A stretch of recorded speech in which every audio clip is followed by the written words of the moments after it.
কি অবস্থা সবার, কেমন আছেন সবাই? আশা করি সকলেই ভালো আছেন। আজকের ভিডিওটা মূলত আমাদের গেমে মেনটেন্যান্সের পর যে দুইটা প্রোটো ডাব্লিউ কার্ড এসেছে, মানে বক্সটি এগুলো এসেছে, এই বক্সগুলো নিয়ে কিছু কথা বলবো এবং কি আপনার কি বক্সটা ওপেন করা উচিত হবে কি না তাই নিয়ে ভিডিওতে কথা বলবো বিস্তারিত। তো বেশি কথা না বলে ভিডিওটা শুরু করে দিলাম। যদি চ্যানেলে নতুন হয়ে থাকেন চ্যানেলটিকে সাবস্ক্রাইব করে যাবেন। এরকম নতুন ইন্টারেস্টিং ভিডিও আমার চ্যানেলে প্রতিনিয়ত পাবেন।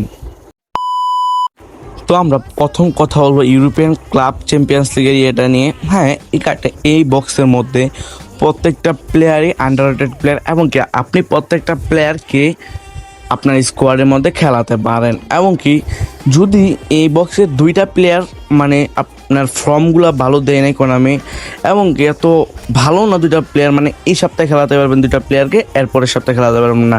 নিচের একটা গোলকিপার দেখেন আর একটা ডিফেন্ডার নিচের সিরিয়ালের, এবং কি না হয় এই দুইটা প্লেয়ার বাদে আপনি প্রত্যেকটা প্লেয়ারকে খেলাতে পারেন, যেমন ভিনিসিয়াস, রফিনহা, তারপর Declan Rice, box to box কাট।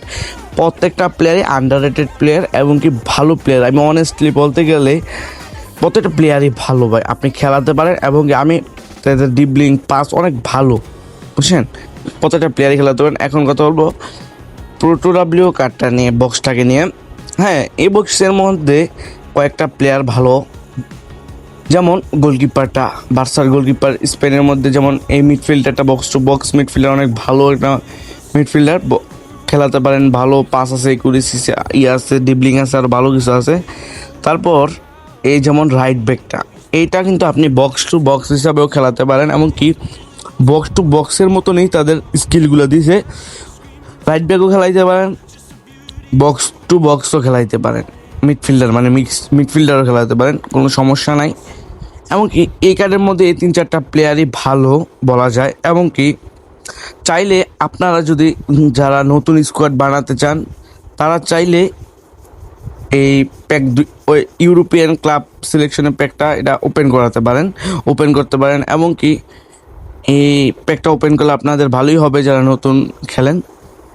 তো চাইলে আপনারাও যারা বড় যারা স্কোয়াডে খেলাতে চান না, কালেকশনের জন্য রাখতে পারেন, যেমন ডিক্লেন রাইসকে টার্গেট হিসাবে রাখতে পারেন, ভিনিসিয়াস নাইলে রাফিনহাকে।